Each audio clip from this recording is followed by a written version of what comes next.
নমস্কার। আজকে আমি আগের দিন বিন্দুসারটা করিয়েছিলাম। আজকে আমার টপিক হচ্ছে অশোক, পড়ানোর টপিক হচ্ছে অশোক। আজকে আমি অশোকটা করাবো, আর সাথে সাথে আমি চেষ্টা করব যে যতটা ডিটেলসলি বলা পসিবল যতটা ডিটেলসলি পসিবল আমার পক্ষে বলা অশোক সম্বন্ধে ততটাই আমি বলার চেষ্টা করব। এবং পরবর্তীতে আমি চেষ্টা করব মৌর্য সাম্রাজ্যের শেষ করে দেওয়ার, কারণ যে অশোকের পর খুব একটা কারো ব্যাপারে ইতিহাসে বর্ণনা নেই বা বলা যায় হয়নি। অশোকই হচ্ছেন শ্রেষ্ঠ রাজা, অর্থাৎ মৌর্য বংশের শ্রেষ্ঠ রাজা হচ্ছেন অশোক। তাই এটা আমি একটু ডিটেলসলি বলার চেষ্টা করব। তো অশোকের নাম মনে পড়লেই আমাদের কিছু কথা মনে পড়ে, তো সেগুলো পরের কথা। তার আগে আমি যেটা বলবো যে এই অশোকটা কে। তো আমরা সবাই জানি যে মৌর্য বংশের প্রথম সম্রাট ছিলেন কে? প্রথম সম্রাট ছিলেন হচ্ছে চন্দ্রগুপ্ত মৌর্য। এই ডিস্টার্ব করে খুব গাড়িটা। মৌর্য বংশের প্রথম সম্রাট ছিলেন চন্দ্রগুপ্ত মৌর্য। তারপরে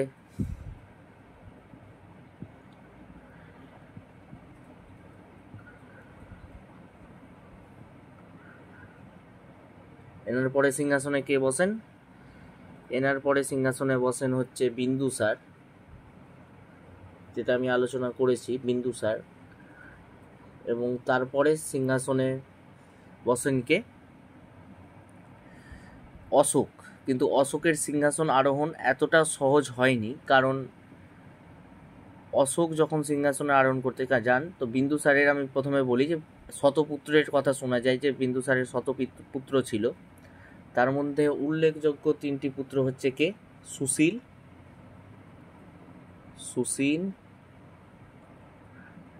সুভদ্র আর হচ্ছে অশোক। সুশীল, সুভদ্র আর অশোক, এই 3টা হচ্ছে বিন্দুসারের উল্লেখযোগ্য পুত্র। তো বিন্দুসারের বড় ছেলের নাম ছিল সুশীল, একজন উল্লেখযোগ্য পুত্র ছিল সুভদ্র, যার জন্য কলঙ্কের যুদ্ধও হয়েছিল, যার উপর বেশ করে। আরেকজন ছিলেন অশোক দ্য গ্রেট বা মহান অশোক। তো বিন্দুসার, আমরা বলেছিলাম যে 2টো পত্নী ছিল। একটা হচ্ছে তোমার, তাদের মধ্যে উল্লেখযোগ্য, দুটো না, বহু বিবাহ করেছিলেন বিন্দুসার, তবে উল্লেখযোগ্য 2 পত্নী, একজনা হচ্ছেন ধর্মা, যার গর্ভজাত সন্তান হচ্ছে অশোক। ঠিক আছে? তো এই ধর্মার সঙ্গে বিন্দুসারের খুব একটা ভালো সম্পর্ক ছিল না, কোনোদিনই ছিল না, কারণ বিভিন্ন রকম ঐতিহাসিক বিভিন্ন রকম মত দেন এর পেছনে। কিন্তু বেশিরভাগ যে মতটা গ্রহণ করা হয়, কেউ কেউ বলেন যে ধর্মা কালো ছিল। এরকমও অনেক টিচারের কথা আমি বলেছি যে এরকম মত দেওয়া হয়, বা অনেকজন টিচার এই ধরনের মত দেন যে ধর্মা শূদ্র নারী ছিল, তাই বিন্দুসার তাকে অতটা প্রায়োরিটি দিতেন না। তো এবার যেহেতু ধর্মা, তার যে কারণেই হোক না কেন, বিন্দুসারের কিন্তু ধর্মা প্রিয় পত্নী ছিল না, এটা কিন্তু ক্লিয়ার। মানে প্রিয় রাজমহিষীর মধ্যে কিন্তু ধর্মা আসতো না, সেই ব্যাপারটা কিন্তু ক্লিয়ার। তো এই সুযোগটা কে নেয়? এই সুযোগটা নেয় হচ্ছে সুশীল। অর্থাৎ সুশীলের যিনি মাতা ছিলেন, তিনি ছিলেন কিন্তু বিন্দুসারের অত্যন্ত প্রিয় পত্নী বা অত্যন্ত প্রিয় রাজমহিষী। তো সুশীলের সিংহাসন লাভ নিয়েও কেউ কেউ সুশীল বলেন, কেউ কেউ সুসীম বলেন, যাই হোক। তো সুশীলের সিংহাসন লাভ নিয়েও একটা গল্প আছে, সেটা আমি বিস্তীর্ণভাবে বলবো কোনো দিন। তো যেহেতু আজকে আমি অশোকটা পড়াচ্ছি, তাই ছোট করেই বলছি, যতটা ছোট করে সম্ভব বলা। অশোকের হিস্ট্রি তো অনেক লম্বা, মানে বলতে গেলে বহুভাবে বোঝানো যায়, বহু পন্থায় অশোকের হিস্ট্রিটা বোঝানো যায়। তবে আমি গল্পের আকারে বলার চেষ্টা করছি, আশা করি ভালো লাগবে। তো বিন্দুসারের খুব একটা প্রিয় পত্নী ছিল না কে? না ধর্মা, যার গর্ভজাত সন্তান হচ্ছে অশোক। তো ধর্মা সেই সুযোগ, সেরকমভাবে রাজমহিষী হওয়ার পরেও সেরকম সুযোগ বা সেরকম সুবিধা পায়নি, কারণ যেহেতু রাজমহিষী, কিন্তু যেহেতু রাজার প্রিয় না। যেরকম এখনও দেখা যায় যে সবাই হয়তো যে কোনো একটা প্রতিষ্ঠানে বা যে কোনো জায়গায় সবাই তো প্রিয় হয় না। যারা একটু প্রিয় থাকে তারা বিশেষ সুযোগ সুবিধা লাভ করে, যারা একটু কম প্রিয় থাকে তাদের সুযোগ সুবিধার পার্টটা একটু কম থাকে। বিভিন্ন জায়গায় এই প্রসেসটা দেখা যায়, ঠিক আছে। তো এখানেও সেই সময়েও মানুষ তো বরাবর একই রকম প্রসেসেই কাজ করতো, তো সেই সময় তার কিন্তু বিকল্প ছিল না। তো এবার ধর্মা কিন্তু অযত্নে রাজসভায় ছিল, মানে খুব একটা যত্ন বা খুব একটা খাতিরদারি কিন্তু তার ছিল না বা পেত না। তো সেই সময় যখন অশোকের জন্ম হয়, অশোকের নামের তাৎপর্যটা আমি বলছি যে অশোকের মুখ চেয়ে কিন্তু ধর্মা তার প্রতি হওয়া বা শুভদ্রাঙ্গী যেটাই বলা হোক, ধর্মা শুভদ্রাঙ্গী যেটাই বলা হোক, মুখ চেয়ে কিন্তু তার প্রথম কষ্ট মিটে গেছিল। মানে অশোকের মুখ চেয়ে তার সমস্ত কষ্ট, ওটা বিন্দুসারের করা সমস্ত অবহেলার কথা সে আস্তে আস্তে ভুলে যেতে থাকে, শুধুমাত্র অশোকের মুখ চেয়ে। তাই অশোক যখন জন্ম হয়েছিল তখন যেহেতু অশোকের মাধ্যমে শুভদাঙ্গীর শোক দূরীভূত হয়েছিল, অর্থাৎ শোক থেকে বেরিয়ে আসতে পেরেছিল, তাই এর নাম দেওয়া হয় অশোক, অর্থাৎ যে আর আশায় সমস্ত শোক মিটে গেছে এমন। এবার অশোক ছোটবেলা থেকেই খুব ডানপিটে ছিল। ডানপিটে মানে হচ্ছে তোমার পারদর্শী, সব বিষয়ে পারদর্শী, ঠিক আছে, খুব ডানপিটে ছেলে ছিল। সুসিম বা সুশীল, সুসিম বা সুশীল, কেউ কেউ সুসিমও বলে, কেউ কেউ সুশীল বলে, সুসিম বা সুশীল, ঠিক আছে, অতটা কিন্তু পারদর্শী ছিল না। আর যেহেতু প্রিয় পুত্র ছিল বিন্দুসারের, তাই তার বেশিরভাগ সময় কাটতো তার বাবার সঙ্গে, মানে রাজনীতি শিক্ষা, কী করে রাজ্য চালনা করতে হয়, কিভাবে মেনটেনেন্স করতে হয় রাজ্য, এইভাবেই কিন্তু তার বেশিরভাগ সময়টা কাটতো বিন্দুসারের কাছে। বিন্দুসারের সাথে তিনি রাজনীতি শিখতেন। আর যেহেতু বড় ছেলে ছিল সুসিম, তো তাকে এটা মানে ঠিক হওয়াই ছিল যে সুসিমই বিন্দুসারের পর দায়িত্ব গ্রহণ করবে এবং বিন্দুসারের পরে রাজত্ব গ্রহণ করে আস্তে আস্তে সেটাকে ভালো জায়গায় নিয়ে যাবে। এটা কিন্তু আগে থেকেই কল্পিত ছিল, পূর্ব পরিকল্পিত ছিল। সুসিম, পেনটা ডিস্টার্ব করছে, যাই হোক, তো এটা কিন্তু পূর্ব পরিকল্পিতই ছিল আগে থেকে। আর সেই জায়গায় অশোক যেহেতু তার অশোক বা অশোকের মাতা কেউই যেহেতু তার খুব একটা কাছের ছিল না বা বিন্দুসার খুব একটা পছন্দ করতো না এদেরকে, তাই অশোকের বেশিরভাগ সময় কাটতো কিন্তু তার সেনাপতি বা সেনাদের সাথে। ওদের বিভিন্ন রকম ক্রিয়াকলাপ কার্যকলাপ দেখে অশোক আস্তে আস্তে বড় হতো, ঠিক আছে, এবং তার অস্ত্রবিদ্যা হেনা তেনা এইসব নিয়ে সময় কাটতো তার। তাছাড়া অশোক ছিল ছোট ছেলে, অর্থাৎ সুসিম ছিল বড় ছেলে, সুসিম ছিল বড় ছেলে আর অশোক ছিল ছোট ছেলে। তো অশোকের সেরকম কোনো সুযোগ সুবিধাও তাই সে পায়নি। তো সেই কারণে সে এক প্রকার অবহেলাতেই তার জীবন অতিবাহিত করত। একটা গল্পের প্রচলন আছে যে একবার নাকি সুসিম আর অশোকের মধ্যে দ্বন্দ্ব বাঁধে। সুসিম আর অশোকের মধ্যে দ্বন্দ্ব বাঁধে চন্দ্রগুপ্ত মৌর্যের তলোয়ারি নিয়ে। যেটা হয় আর কি, যে কিছু দেখলে আগেকার দিনে যেরকম বাহুবলী সিনেমা যদি কেউ দেখে থাকো তাহলে সেই সময় দেখে হবে যে সেখানে যে বাহুবলী ছিল তার দাদা ছিল, তাদের মধ্যেও বিভিন্ন বিবাদ ছিল। তো সেইভাবেই সুসিম আর অশোকের মধ্যেও বিবাদ ভাঙে কি নিয়ে? তরোয়াল নিয়ে। কার তরোয়াল? না, চন্দ্রগুপ্ত মৌর্যের তরোয়াল নিয়ে বিবাদ বাঁধে।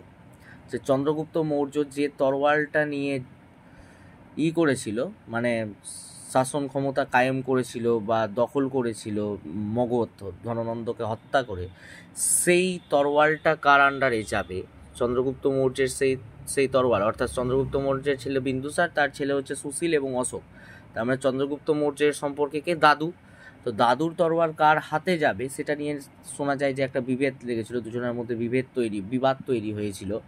তো সেই বিবাদে চন্দ্রগুপ্ত মৌর্য সেই তরোয়ালটা নিক্ষেপ করে দেয় এবং একটা গল্প আছে যে চন্দ্রগুপ্ত মৌর্য সেই তরোয়ালটা কাউকে না দিয়ে জঙ্গলে ফেলে দিয়েছিল। তারপরে অশোক সেই দীর্ঘদিন যাবৎ সেই তরোয়ালটাকে খুঁজে জঙ্গল থেকে নিয়ে আসে। তো এই দেখে সেই সময় তাদের যে রাধাগুপ্ত যিনি এবং চাণক্য যিনি, দুজনেই উভয়ই এই ব্যাপারে একটা শিওর হয়ে গেছিল যে ভবিষ্যতের চন্দ্রগুপ্ত মৌর্যকে তারা দেখতে পাচ্ছিল এই অশোকের মধ্যে। এবং অশোক সত্যি কথা বলতে সুসিম থেকে অনেকটাই বেশি যোগ্য ছিল এবং অনেকটাই বেশি দৃঢ় প্রতিজ্ঞ ছিল। এটাতে কোনো ভুল ছিল না বা এটাই কোনো সংশয়ের কোনো কারণ ছিল না।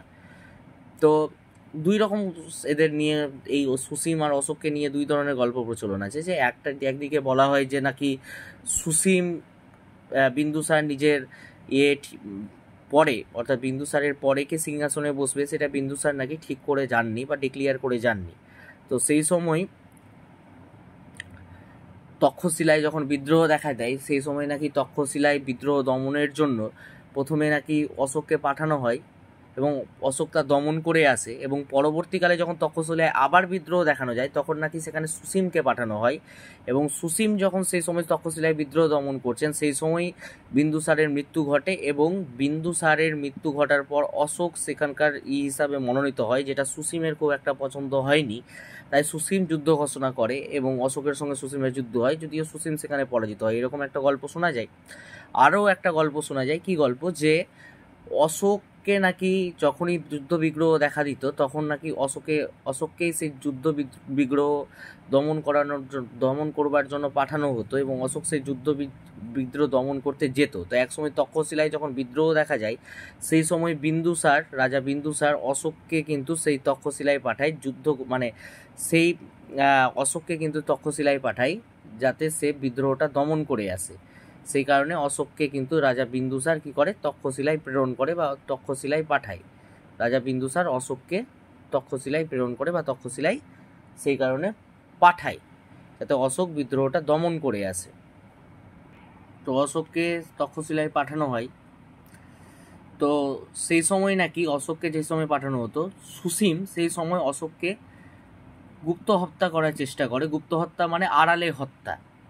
সে সময় বহুবার পরিকল্পনা নেই সুসীম, যখন অশোক যাচ্ছে তক্ষশিলা দখলের জন্য সে সময় সুসীম বহুবার অশোককে গুপ্ত হত্যা করার চেষ্টা করছে, অর্থাৎ গুপ্তভাবে মারার চেষ্টা করছে, কিন্তু বারে বারে ব্যর্থ হচ্ছে। কারণ রাধাগুপ্ত, সুসীমের যে সেই সময় বিন্দুসারের যে প্রধানমন্ত্রী, আমি বলেছি বিন্দুসারের প্রধানমন্ত্রী কী করে হয়, রাধাগুপ্ত। তো বিন্দুসারের প্রধানমন্ত্রী রাধাগুপ্ত কিন্তু অশোককে প্রোটেক্ট করতো, কারণ যে অশোক ছিল রাধাগুপ্তর কাছে অত্যন্ত প্রিয়, কারণ যে অশোক যেহেতু সব দিক দিয়েই দক্ষ ছিল, সব দিক দিয়েই পারদর্শী ছিল, তাই রাধাগুপ্ত বুঝে গেছিল এটা যে অশোকই ভবিষ্যতে হয়তো উপযুক্ত, মৌর্য সাম্রাজ্যের হাল ধরার জন্য উপযুক্ত এবং মৌর্য সাম্রাজ্যকে ভালো জায়গায় প্রতিষ্ঠা করতে পারবে এটা রাধাগুপ্ত। অর্থাৎ সেই সময় বিন্দুসারের যিনি প্রাইম মিনিস্টার, যিনি পরবর্তীকালে অশোকেরও প্রাইম মিনিস্টার হবেন, তিনি এটা খুব অনায়াসেই বুঝে গেছিলেন যে অশোকের থেকে বেটার অপশন বর্তমানে নেই, এবং সুসীম অশোকের ধারে কাছেও কোথাও নেই। এটা কিন্তু স্পষ্টভাবে বুঝতে পেরেছিল বিচক্ষণ মন্ত্রী রাধাগুপ্ত। তো সেই কারণে সে শুরু থেকেই অশোকের দিকে ছিল এবং অশোককেই সাপোর্ট করে যেত, যেটা কিন্তু সুসীমের পছন্দের কারণ ছিল না এবং পছন্দ না হওয়ারই কারণ যে এ রাজা হবে আর এর বাবার প্রধানমন্ত্রী যে বর্তমানে আছে এবং একেও যে সার্ভ করবে একসময়, সে করছে তার ছোট ভাইকে, তার ছোট ভাইয়ের সাপোর্ট নিচ্ছে, তাও আবার নিজের ছোট ভাই না, তার ছোট মার ছেলে যাকে তার বাবা পছন্দই করে না তাকে সাপোর্ট করছে। এটা কোনো একটা রাজার পক্ষেই মেনে নেওয়া পসিবল বা মেনে নেওয়া সম্ভব না। এখানেও তার কোনো ব্যতিক্রম ঘটেনি। তাই অশোককে কিন্তু রাধাগুপ্ত খুব পছন্দ করতো এবং সুসীমের তাতে ঘোর আপত্তি ছিল। সুসীম চাইতো না যে অশোক কোনোভাবেই সিংহাসনে আরোহণ করুক বা কোনোভাবেই সিংহাসনে বসুক। তাই অশোককে গুপ্ত হত্যার করার চেষ্টা করতো সুসীম। সুসীমের মনেও ভয় ছিল যদি অশোক বেঁচে থাকে তাহলে ও হয়তো সুসীমকে সরিয়ে তার যে মগধে যে পাটলিপুত্র, যেটা বর্তমানে পাটনা, সেটা দখল করে নেবে। সেই কারণে বারে বারে কিন্তু গুপ্ত হত্যা করার চেষ্টা করে, কিন্তু বারে বারে ব্যর্থ হয় রাধাগুপ্তের জন্য এবং অশোকের প্রচণ্ড অস্ত্রবিদ্যায় প্রচণ্ড পারদর্শিতার জন্য। তো একবার যখন এরা থেকে পাঠানো হয় তক্ষশিলায়, যখন অস্ত্র নিয়ে যায় অশোক, সেই সময় কি করা হয় যে সেনাবাহিনী যতটা পাঠানোর কথা ছিল তার অর্ধেক সেনাবাহিনী পাঠানো হয় এবং অস্ত্রশস্ত্র সেনাবাহিনীরও অর্ধেক পাঠানো হয়। তো এইটা দেখে হতভম্ব হয়ে পড়ে প্রথমে হতভম্ব হলেও অশোক সাহস যোগায় তার সেনাবাহিনীকে। তার সেনাবাহিনী যখন তাকে বলে যে এবার সে কী করে সেই পরিস্থিতি মোকাবেলা করবে, তো অশোক বীরত্বের সাথে সেই পরিস্থিতি মোকাবেলা করে। এমনকি মজার কথা হচ্ছে অশোকের নাম শুনেই কিন্তু বেশিরভাগ মানুষ কিন্তু বিদ্রোহ থেকে পালিয়ে যায় বা বিদ্রোহ ছেড়ে দেয়। বেশিরভাগ বিদ্রোহী আত্মসমর্পণ করে নেয় এবং কিছু বিদ্রোহী যারা আত্মসমর্পণ করেনি সেখানে অশোকের যুদ্ধ করার প্রয়োজন হয়েছিল এবং সেখানে অশোককে হত্যা করার জন্য বিভিন্ন পরিকল্পনা চলতে থাকে। এবং আগে যদি আমরা রামায়ণ মহাভারত দেখি তো ওখানে দেখা যায় যে যদি এটা রথ হয় তো এর চারপাশে কি থাকে, একটা সিকিউরিটি থাকে। সিকিউরিটি মিনস হচ্ছে এখানে একটা সৈন্যের জাল, এখানে একটা ঘোর সৈন্য, এখানে একটা সৈন্য, এখানে একটা সৈন্য, চারদিক দিয়ে ঘেরা থাকে। যদি কেউ মহাভারত দেখে থাকো টিভিতে বা রামায়ণ দেখে থাকো বা কোনো রাজার যুদ্ধ দেখে থাকো, তো দেখবা যখন রাজকুমাররা যখন থাকে তখন রাজকুমারদের রথ বা ঘোড়া এই মাঝখানে থাকে এবং চারদিক দিয়ে কি থাকে, তাদেরকে পরিবেষ্টিত করে থাকে সৈন্যমণ্ডলী। এবং ওরা এখান থেকে তীর দিয়ে যুদ্ধ করে, অনেক ক্ষেত্রে তরোয়াল চালায়, কিন্তু তাদের এই সব জায়গায় কে থাকে, প্রোটেকশন থাকে, সৈন্যমণ্ডলী থাকে, ঘর সবার থাকে, বিভিন্ন রকম সৈন্যমণ্ডলী থাকে। তো সেই বিদ্রোহ দমনের সময় অশোক ঠিক একইভাবে ঘোড়ায় চেপেছিল, মতান্তরে রথে যুদ্ধ করতে গেছিল, যাই হোক। তো সেই সময় একটা তীর কিন্তু এই সিকিউরিটি ভেদ করে উপর থেকে এসে কিন্তু লাগে তার বুকে। সেই তীরে কিন্তু বিষ মেশানো ছিল। সিকিউরিটি চেষ্টা করার পরেও কিন্তু সেই তীরকে আটকানো যায়নি, সেই তীরে এতটা বেগ ছিল এবং সেটা এসে ডাইরেক্টলি হিট করে কোথায় না, অশোককে, এবং অশোক সেখানে মূর্ছা যায় মানে অজ্ঞান হয়ে যায়। এরপরে কি হয়, এই যে অশোকের খুব প্রিয় যে রাধাগুপ্ত, সেটা যখন জানতে পারে রাধাগুপ্ত যে অশোককে তীরবিদ্ধ করা হয়েছে, মারার প্ল্যান করা হচ্ছে, তখন কিন্তু রাধাগুপ্ত কি করে, রাধাগুপ্ত কিন্তু তখন এই অশোককে প্রোটেক্ট করবার জন্য অশোককে সেখান থেকে সরিয়ে ফেলে সৈন্যদলের মাধ্যমে। কারণ যে প্রত্যেকজনের প্রাইম মিনিস্টারের তো কিছু চেনা পরিচিত লোক থাকে, কিছুজন যেরকম অশোকের বিপক্ষে ছিল, কিছুজন তো এমনও ছিল যে অশোককে ভালোবাসতো, অশোকের পক্ষে ছিল। সেই পক্ষে যারা ছিল তাদেরকে দিয়ে অশোকের দেহটাকে সরিয়ে ফেলা হয় এবং ওখানকার এক বুদ্ধিস্ট নার্সিংহোম অর্থাৎ বুদ্ধেদের নার্সিংহোমে ভর্তি করা হয় তার সেবা শুশ্রূষার জন্য। সেই সময় সেই নার্সিংহোমে একজন মহিলা কাজ করতেন যার নাম ছিল দেবী। এবার কোনো কারণবশত এখানেও ইতিহাসের মতান্তর আছে, কেউ কেউ মনে করেন যে না, এই ঘটনাটা সুশীল যখন তক্ষশিলায় গেছিল সেই সময়ই অশোক সিংহাসন লাভ করে। কেউ কেউ আবার বলে না, সুশীল কোনোদিন যায়নি, অশোককে পাঠানো হয়েছিল, অশোক সেখানে গিয়ে বিদ্রোহ দমন করেছিল এবং সেখানে বিষবিদ্ধ হয়েছিল।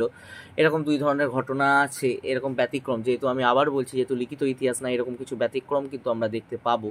সেগুলো ধরে নিয়ে তোমরা যে কোনো একটা ধরে নাও, কারণ যেখান থেকে আমাদের ইনফরমেশনটা ইম্পর্টেন্ট, কি গল্প আছে না আছে সেটা কিন্তু অতটাও ইম্পর্টেন্ট না। আমরা ইনফরমেশনটা কিন্তু আমাদের ইম্পর্টেন্ট, কিন্তু আমাদের ইনফরমেশনটা তখনই আমাদের মাইন্ডে রেজিস্টার হয়ে যাবে যখন আমরা সেটা গল্পের আকারে জানবো বা গল্পের আকারে পড়বো। তো যে কোনো একটা ধরে তোমরা এগোতে পারো। তো অশোক কিন্তু তারপরে সেই দেবীর বিভিন্ন রকম ঘটনাবলী ঘটে, তারপরে অবশেষে অশোকের দেবীর সঙ্গে বিয়ে হয়। এর মাঝখানে কিছু ঘটনাবলী আছে, পড়লে জানতে পারবে। তারপরে অশোকের সঙ্গে বিয়ে হয়। শোনা যায় যে অশোককে নাকি সেখানেও যখন সুশীল জানতে পারলো যে অশোক সেখানে ভর্তি আছে, সেখানে গুপ্ত হত্যার জন্য পাঠানো হয় এবং সেখানে দেবীর সঙ্গে ধস্তাধস্তিতে সেখানে যে গুপ্ত হত্যাকারী গেছিল সে মারা যায়। এবার যেহেতু দেবী বুদ্ধিস্ট ছিল, বুদ্ধ ছিল, তাই তার হাতে যেহেতু মানুষ হত্যা হয়ে গেছে, তো তার ফ্যামিলি বা তার যে পরিবার পরিজন তাকে রিজেক্ট করে, অর্থাৎ তাকে রাখতে চায় না যখন, তখন অশোক, যেহেতু অশোকের কারণেই এটা হয়েছিল, অশোকের প্রাণ রক্ষা করতে গিয়ে এটা হয়েছিল, তখন অশোক দেবীকে বিবাহ করে। এবং যখন এই কথাটা বিন্দুসারের কানে যায়, যখন বিন্দুসার এই কথাটা জানতে পারে যে অশোক দেবীকে বিয়ে করছে, আর বিন্দুসার, আমি আগেই বলেছিলাম যে বিন্দুসার ছিল কি, আজীবিক সম্প্রদায়ের সমর্থক, আজীবত ধর্মাবলম্বী। আর ছেলে কাকে বিয়ে করলো, ছেলে বিয়ে করলো হচ্ছে একজন বুদ্ধিস্ট মেয়েকে। তখন কিন্তু বিন্দুসার বলেছিল তাকে এই ধরনের একটা ডিক্লিয়ারেশন বিন্দুসার করেছিল, যাতে সে ব্যাক করে আর নিজের রাজধানী পাটলিপুত্র বর্তমানে পাটনায় না আসে, সে যাতে উজ্জয়িনীতেই থেকে যায়। এবং সে কিন্তু অশোককে সেই সময় উজ্জয়িনীর গভর্নর হিসাবে নিযুক্ত করে দেয়, অর্থাৎ উজ্জয়িনীর গভর্নর পদ কিন্তু অশোক পেয়ে গেছিল সেই সময়, ঠিক আছে।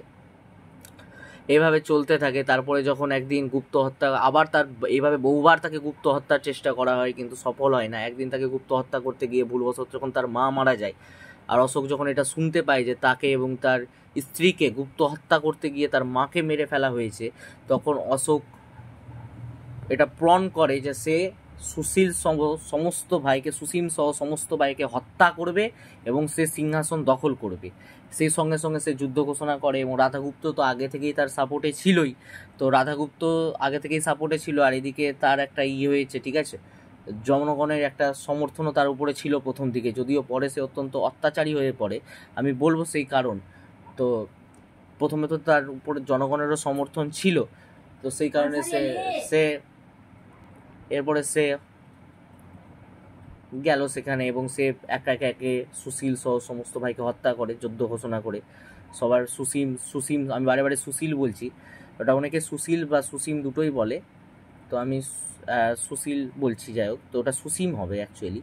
তো সুসীমকে হত্যা করে এবং একে একে সমস্ত ভাইকে 273 সাল থেকে অশোক আক্রমণ শুরু করেছিল 273 থেকে 269 বিসিতে সে কি করে সিংহাসন লাভ করে 269 বিসি পর্যন্ত, 273 থেকে 269 বিসি পর্যন্ত কিন্তু কি করেছিল অশোক, আমি ইংরেজিতে লিখছি, 273 থেকে 269 বিসি পর্যন্ত কিন্তু অশোক নিজের সিংহাসনকে নিষ্কণ্টক করছিল, অর্থাৎ এই 4 বছর কি করছিল, নিজের সিংহাসনকে নিষ্কণ্টক করছিল এবং একে একে সমস্ত ভাইদেরকে কি করছিল অশোক, একে একে সমস্ত ভাইদেরকে হত্যা করছিল তার মাতৃহত্যার প্রতিশোধ নেওয়ার জন্য। অবশেষে সে সুসীমকে হত্যা করে আস্তে আস্তে সব ভাইকে হত্যা করে এবং সিংহাসন দখল করে নেয়। তবে কিন্তু এই সুভদ্র, যার কথা বললাম যে আসবে, সুভদ্রকে কিন্তু সে প্রথমে হত্যা করতে পারেনি, কারণ যে আমি যদি সেই সময়কার ম্যাপ দেখি, সেই সময়কার ম্যাপ কিছুটা এই প্রকৃতির ছিল, খুব একটা ভালো হবে না যদিও, বোঝাবার জন্য আমি আঁকছি ম্যাপটা মোটামুটি যাতে বোঝা যায়, ঠিক আছে, ম্যাপটা আঁকছি।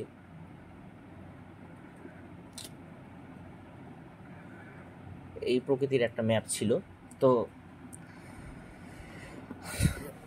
আমরা জানি যে মগধ এইসবে ছিল, বর্তমানে পাটনা, বিহার এইসব এরিয়ায় মগধ ছিল সেই সময়। তো অশোকের আমলে কিন্তু রাজত্ব বিস্তার ঘটে এবং এই পুরোটা কিন্তু অশোক দখল করে নেয়, এই পুরো রাজ্যটা কিন্তু অশোক দখল করে নেয়। কিন্তু এখানে একটা রাজ্য ছিল, এইটুকু পোর্শনে একটা রাজ্য ছিল যার নাম ছিল কলিঙ্গ, বর্তমানে যা উড়িষ্যা, সেটা কিন্তু অশোক সহজে দখল করতে পারছিল না, কারণ যে কলিঙ্গ ছিল অত্যন্ত শক্তিশালী। শুধু শক্তিশালী না, দেখো মগধ এখানে, এখানে হচ্ছে কলিঙ্গ, এখানে কোন সাগর, এটা হচ্ছে বে অফ বেঙ্গল বা বঙ্গোপসাগর, ঠিক আছে, এটা হচ্ছে বঙ্গোপসাগর, আমরা জানি বে অফ বেঙ্গল এদিকে, যদি ম্যাপ দেখো এখনও আছে। তো অশোকের এই ছিল কোথায়, এখানে, অর্থাৎ পাটলিপুত্র, পাটনা, আর এখানে ছিল কে, কলিঙ্গ, সেই সময় কলিঙ্গ, এখন বর্তমানে উড়িষ্যা যেটা। তো এ কিন্তু সব দিক দিয়ে এর প্রতিদ্বন্দ্বী ছিল, ব্যবসার দিক দিয়ে এর প্রতিদ্বন্দ্বী ছিল। এবার এই সাগরটা যে, এই যে বঙ্গোপসাগর যেটা, এই বঙ্গোপসাগরের উপরে কি কার কর্তৃত্ব মানে কার অধিকার প্রতিষ্ঠা হবে, সেই নিয়েও কিন্তু কলিঙ্গের সাথে যুদ্ধ বাঁধে, এই মতবিরোধ হয় কার, মগধের।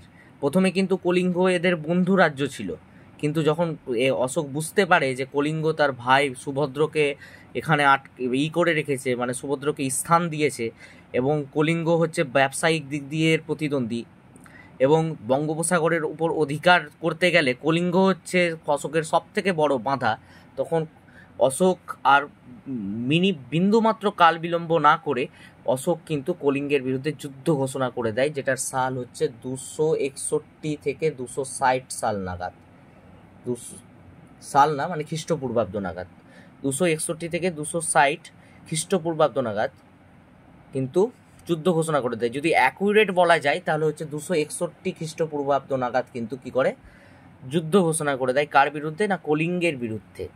এবার কলিঙ্গের বিরুদ্ধে যখন যুদ্ধ ঘোষণা করে দেয় অশোক, তখন কি হয়, কলিঙ্গের বিরুদ্ধে যুদ্ধ ঘোষণা করে সেখানে প্রচুর লোক, প্রায় 1 লাখের মতো লোক মারা গেছিল, প্রায় 1.5 লাখের মতো লোককে কিন্তু অশোক বন্দি করেছিল এবং প্রচুর ক্ষয়ক্ষতি হয়েছিল, প্রায় 50,000 জনের মতো মানুষ নিজের বাসস্থান হারিয়ে ফেলেছিল, ঠিক আছে, 50,000 জনের মতো মানুষ নিজের বাসস্থান হারিয়ে ফেলে। এবং এই প্রচুর ক্ষয়ক্ষতির জন্য কিন্তু ইতিহাসে অশোক চণ্ডাশোকে উপাধি পায় বা চণ্ডাশোক বলে অভিহিত হয়।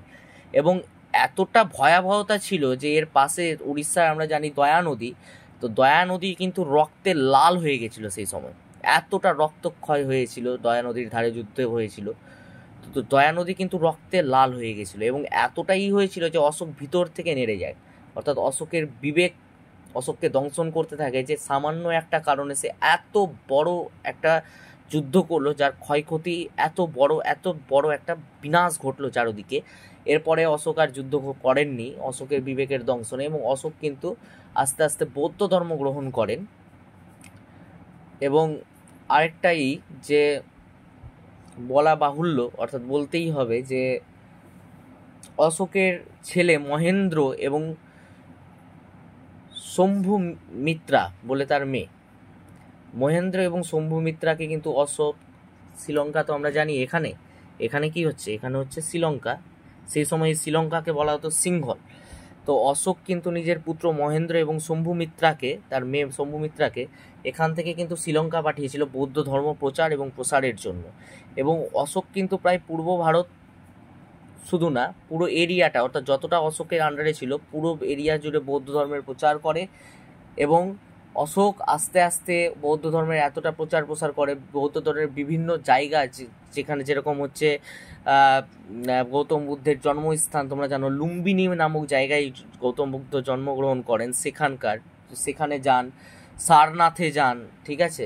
তারপরে যেখানে গৌতম বুদ্ধ মারা যান কাশীপুর পরিদর্শন করেন এইরকম। তারপরে গয়ার কাছে যে বোধিবৃক্ষ, সেখানে গিয়ে তিনি ঘুরে আসেন সম্রাট অশোক। বিভিন্ন জায়গায় তিনি ভ্রমণ করতে থাকেন, যুদ্ধকে পুরোপুরি ছেড়ে দেন সম্রাট অশোক। এবং আস্তে আস্তে এই ধর্ম প্রচার এবং প্রসারের জন্য চারিদিকে যেহেতু তিনি শান্তির বার্তা প্রেরণ করছিলেন, এবং তার ছেলে মহেন্দ্র এবং মেয়ে শম্ভুমিত্রা দিয়েও তিনি যেহেতু বৌদ্ধ ধর্ম প্রচার করছিলেন, তাই কিন্তু আস্তে আস্তে ইতিহাস অশোককে চণ্ডাশোক থেকে পুনরায় ধর্মাশোক বলে অভিহিত করেন। এবং অশোক এরপরে আর কোনো যুদ্ধ করেননি। অশোকের করা একটি মাত্র যুদ্ধ এবং শেষ যুদ্ধ হচ্ছে 261 খ্রিস্টপূর্বাব্দের কলিঙ্গ যুদ্ধ, যেটা অশোককে ফেমাস করেন। অশোক প্রচুর বৌদ্ধ বিহার নির্মাণ করেন এবং বৌদ্ধের যে তৃতীয় সংঘ যে হয়, অর্থাৎ থার্ড সেমিনার যেটা বৌদ্ধের বলে, বৌদ্ধের থার্ড সেমিনারও কিন্তু হয়েছিল এই তোমার অশোকের আমলেই, সম্রাট অশোকের আমলেই বৌদ্ধদের থার্ড সেমিনারও আয়োজিত হয়। এবং বৌদ্ধ ধর্মের বিপুল প্রসার এবং প্রচার তিনি করেন। তিনি হিনজানে বিশ্বাসী ছিলেন। আমি যখন বৌদ্ধ ধর্ম পড়াবো তখন হিনজান সম্বন্ধে বলবো। তিনি হিনজান ধর্মমতে বিশ্বাসী ছিলেন এবং প্রথমে তিনি যতদিন রাজ সিংহাসনে ছিলেন, শুধু রাজা থাকলে তো হয় না, রাজার পরামর্শদাতাকেও ভালো থাকতে হয়। তো সত্যি কথা বলতে রাধাগুপ্তও ছিলেন চাণক্যের পরে খুব এক বিচক্ষণ মন্ত্রী, যিনি কিন্তু অশোককে সার্ভ করেছিলেন। আর চাণক্য, রাধাগুপ্তের মতো কিছু মন্ত্রী অশোক এবং চন্দ্রগুপ্ত মৌর্য বলো এদেরকে সার্ভ করেছিলেন বলেই কিন্তু আজকে মগধ এই পজিশনটা হোল্ড করতে পেরেছিল। আরও কিছু কারণ ছিল যদিও মগধ হোল্ড করার, আমি এখানেই বলে দিচ্ছি সেই কারণগুলো। যে মগধ যেখানে ছিল, এখানে হচ্ছে কি, আমরা জানি কি, এখনও যদি ভারতের ম্যাপে দেখা যায়, এখানে হচ্ছে কি পাহাড়, এই অংশে কি থাকে পাহাড়, আর মগধটা ছিল বিহারের ওখানে, মানে পাহাড় দিয়ে ঘেরা একটা অঞ্চল, সেখানে তো ছিলই। তাছাড়া কী ছিল, যদি ভালো করে লক্ষ্য করো তো এই ধরনের দুটো নদী দুই দিক থেকে এসে এরকমভাবে কেটে যাবে, দেখতে পাবা। তো এটা নদী দিয়েও ঘেরা ছিল মগধ, আর কি ছিল, পাহাড়ের মধ্যে অবস্থিত ছিল, ঠিক আছে। তো এদের প্রোটেকশন খুব হাই পেত প্রাকৃতিক। তাছাড়া যেহেতু বদ্বীপ এরিয়ায় ছিল, তাই এদের ফসলও খুব ভালো হতো। আর আগেকার তো এরকম শিল্পের ভিত্তিক ছিল না। আমাদের অর্থনীতি কি ভিত্তিক এখন? আস্তে আস্তে আমাদের অর্থনীতি, ভারতের অর্থনীতি যদি বলা যায়, তো আস্তে আস্তে কৃষি ভিত্তিক থেকে শিল্প ভিত্তিকের দিকে যাচ্ছে। বাট আগে তো শিল্প ভিত্তিক কিছু ছিল না, আগে ছিল কৃষির উপরে টোটালটা ডিপেন্ডেন্ট। তাই যেহেতু কৃষি ভিত্তিক, তাই যেখানে যত ভালো ফসল উঠবে তার তত বেশি টাকা আয় হবে, তত বেশি মুদ্রা আয় হবে সেই সময়। তো সেদিক দিয়েও কিন্তু মগধ অন্যান্যদের থেকে এগিয়ে ছিল। এবং আর থেকেও বড় কথা যেটা আমি প্রথমে বললাম, মগধকে সার্ভ করেছে সেই সময়কার কিছু বিখ্যাত মানুষ এবং কিছু শক্তিশালী মানুষ সেখানকার রাজা ছিল, যার কারণে কিন্তু পুরো ভারত জুড়ে মগধের কর্তৃত্ব প্রতিষ্ঠা হয় এবং মগধ পুরো ভারত জুড়ে রাজ করতে থাকেন। তো যাই হোক, আমি ছোট করেই বললাম আমি চন্দ্রগুপ্ত মৌর্য সম্বন্ধে। এরপরে আর কোনো উল্লেখযোগ্য রাজা মৌর্য বংশে ছিল না, চন্দ্রগুপ্ত মৌর্যই ছিলেন শেষ উল্লেখযোগ্য রাজা। এরপরে যদিও কিছুজন সিংহাসনে বসেছিলেন, কিন্তু তারা অত্যন্ত দুর্বল ছিলেন, তাই তাদের বিবরণ ইতিহাসে খুব একটা সচরাচর পাওয়া যায় না। তো অশোক কিন্তু খুব গুরুত্বপূর্ণ একজন রাজা ছিল, এবং অশোক যে অশোক দ্য গ্রেটে পরিণত হয়েছিলেন তার পিছনেও কিছু কারণ ছিল। কারণ যে প্রথম দিকে দেখলা যে অশোক 99 জনকে হত্যা করলো, তারপর অশোকের ওখানে একটা ঘর, অর্থাৎ শাস্তি দেওয়ার জন্য একটা ঘরও নির্মাণ করা হয়েছিল। এই টাইপের ঘরটা ছিল, এই টাইপের একটা ঘর কিন্তু অশোক নির্মাণ করেছিলেন, এইভাবে রাউন্ড শেপের একটা ঘর, এইভাবে একটা ঘর নির্মাণ করেছিলেন অশোক। যেখানে কিন্তু কি হতো, যে অশোক কিন্তু সেখানে বন্দি করে রাখতেন কিছু জনকে, এবং সেখানে যারা দোষী বা যারা বিদ্রোহী তাদেরকে কিন্তু অশোক সেখানে শাস্তি দিতেন এবং কঠোর শাস্তি দিতেন, এবং খুব অত্যাচার তাদের করতেন তাদের উপরে। এই কারণে কিছুজন প্রজা যদিও অশোককে খুব একটা পছন্দ করতো না সিংহাসনে বসার পর, আমি প্রথমেই বলেছিলাম কেন পছন্দ করতো না, তো তবুও কিন্তু অশোক নিজের রাজত্ব টিকিয়ে রেখেছিল। আর বড় সাম্রাজ্য চালাতে গেলে না একটু কড়া শাসন করতে হয়, না হলে নরম শাসক যদি থাকে তাহলে সেটা বিনাশ অবশ্যম্ভাবী। তো এতে অশোকেরও কিছু করার ছিল না, কারণ যে এত বড় সাম্রাজ্য চালাতে গেলে তার তো টাকা প্রয়োজন পার্মানেন্ট মিলিটারি চালাবার জন্য, বা আরও আদার্স কিছু কারণের জন্য তার তো টাকা প্রয়োজন। তাই হয়তো তাকে বাধ্য হয়েই তাকে অত্যাচারী শাসক হতে হয়েছিল। কিন্তু পরবর্তীকালে সে যখন চণ্ডাশোক থেকে ধর্মাশোকে পরিণত হয়, তার যে এই কনভার্টেশন, অর্থাৎ তার যে এই একটা একটা জায়গা থেকে আরেকটা জায়গায় যে কনভার্ট হওয়া, যেটা পুরোপুরি বিপক্ষ, মানে পরস্পরের একদম মানে কি বলবো 360 ডিগ্রি অ্যাঙ্গেলে ঘুরে যাওয়া যেটাকে বলে, এটা কিন্তু তার চারিত্রিক বৈশিষ্ট্য। এবং এই চারিত্রিক বৈশিষ্ট্যের জন্যই কিন্তু সে গ্রেট উপাধি পেয়েছে, অশোক দ্য গ্রেট উপাধি কিন্তু সে পেয়েছিল। এবং আস্তে আস্তে অশোকের ধর্মমত, অর্থাৎ অশোক যে অত্যাচারিত ছিল, একসময় অত্যাচার করেছিল, অত্যাচারিত তো ছিল না, মানে অত্যাচার যে করেছিল, এবং তারপর থেকে যে অশোকের যেই টার্নিং পয়েন্টটা, এটাই কিন্তু অশোককে বিখ্যাত বানিয়েছিল। যদি ছোট থেকে দেখা যায়, অশোক অবহেলায় বড় হয়েছিল, তারপরে যে সে নিজেকে নিজে তৈরি করেছিল, কারণ যে সে রাজকুমারের মর্যাদা কোনোদিনও পায়নি। তারপরে যে অশোক তোমার আস্তে আস্তে আস্তে আস্তে আস্তে আস্তে নিজেকে গড়ে তুলে, এবং সে প্রথমে উজ্জয়িনীর গভর্নর হিসাবে ছিল, ঠিক আছে। তারপরে তাকে তার রাজ্য থেকে দূরে থাকতে হয়, 99 জন ভ্রাতাকে হত্যা করে, কলিঙ্গর সঙ্গে যুদ্ধ করতে হয় 261 বিসিতে। তারপরে কলিঙ্গকে পরাজিত করে এত মানুষের রক্তক্ষয়ী দেখে, যেটা তাকে ভিতর থেকে করে দিয়েছিল, মানে বিবেকের দংশনে সে প্রায় ভিতর থেকে ভেঙেই পড়েছিল।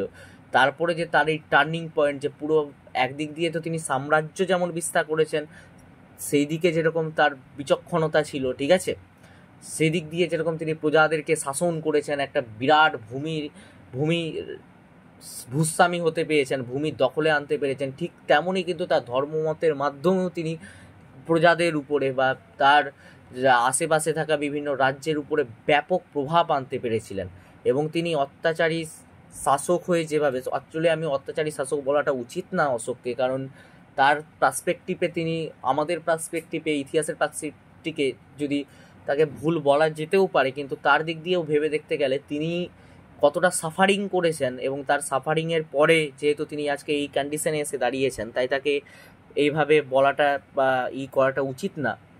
তো সেদিক দিয়ে দেখতে গেলে অশোক পরিস্থিতির চাপেই যা করার করেছিলেন। তো সেই কারণে অশোক এই কারণেই গ্রেট ছিলেন, কারণ যে তিনি ধর্মমত এবং রাজ্য মানে as a king and as a কি বলবো মঙ্কই বলা যায়, কারণ যে তিনি বৌদ্ধ ধর্ম গ্রহণ করার পর তো তিনি প্রচারেই ব্যস্ত ছিলেন। তো মঙ্ক হিসাবে, দুটো হিসাবেই, বা যেহেতু তিনি ধর্ম জ্ঞান দিতেন, তাকে গুরুও বলা যেতে পারে কিছু ক্ষেত্রে, তো দুই ক্ষেত্রেই কিন্তু তার প্রতিপত্তি এবং প্রভাব সর্বোচ্চ ছিল। এবং তার যে এই ক্যারেক্টারের পরিবর্তন, যে ছোটবেলা থেকে তার পরিবর্তন, এবং আস্তে আস্তে তিনি যখন চণ্ডাশোক হলেন এত হত্যার পর, তারপরে তিনি যখন বৌদ্ধ ধর্ম গ্রহণ করলেন, এবং বৌদ্ধ ধর্মকে তিনি বিপুল ঝড় আনলেন বৌদ্ধ ধর্মের, এবং সেটাকে শুধুমাত্র একটি গণ্ডির মধ্যে না, সিংহল বঙ্গোপসাগর পেরিয়ে তিনি শ্রীলঙ্কাতে মহেন্দ্র এবং তার মেয়ে কে পাঠালেন, শম্ভুমিত্রাকে পাঠালেন, এবং সেখানেও তিনি প্রচার করলেন। তো সত্যিই এটা একটা বৃহৎ না হলে একটা ক্ষমতা, মানে কি বলবো, যে মানে বৃহৎ একটা ইসের প্রতি যদি কর্তৃত্ব না থাকে, তাহলে এটা সম্ভব হয় না। তাই সেই কারণেই কিন্তু অশোক হচ্ছেন গ্রেট, এবং আমরা অশোককে মনে রাখি। দেখো, বহু রাজা এখানে শাসন করে গেছে, সবাইকে তো আর মনে রাখি না। কিছু কিছু রাজা যারা আমাদের মনের মধ্যে আছেন, তাদের মধ্যে অশোকও অন্যতম। পরবর্তীকালে আকবর দ্য গ্রেট বলে একটা আমি পড়াবো যখন আমরা মোগলটা পড়বো। তো সেই সময়ে মানে এরকম বহু রাজা ছিলেন যাদেরকে গ্রেট বলা হয় তাদের কিছু কারণের জন্য এবং তাদের প্রতিপত্তির জন্য, ঠিক আছে। তো এটা কিন্তু খুব বড় ব্যাপার ছিল অশোকের কাছে, যে সাধারণ থেকে, তার মা তো কোনো রাজকুমারী ছিলেন না, সেই জায়গায় দেখতে গেলে রাজমহিষী যিনি খুব প্রিয় ছিলেন, তিনি রাজকুমারী ছিলেন। তো সেক্ষেত্রে দেখতে গেলে অশোকের জীবনটা খুব একটা সুখের ছিল না, এবং সুখের না থাকার পরেও যে অশোক এতটা দূর এগোতে পেরেছেন, এই জন্যই অশোক গ্রেট। তো যাই হোক, আজকের ভিডিওটা অনেকটাই কথা বললাম, এইটুকু পর্যন্তই। তোমরা আরও নিজেরা পড়বে, তো আশা করি ভালো লাগবে তোমাদের পড়ে। আর নিজে পড়ো, আমি আবার বলছি, নোটের উপরে ভরসা করিও না, বা কোনো একটা পার্টিকুলার কোনো ভিডিওর উপরে ভরসা করিও না। নিজে পড়ো, নিজে জানো, কারণ যে ভিডিওতে সব ইনফরমেশান থাকে না, বা সবটা সঠিকও থাকে না। ইনফরমেশান যতটুকু থাকে তার মধ্যে বহু ইনফরমেশানই হয়তো ছুটে যায়। তাই নিজেরা পড়ো এবং ভিডিওটা দেখে যদি ভালো লাগে বা বুঝতে পারো অবশ্যই কমেন্ট করো। ধন্যবাদ।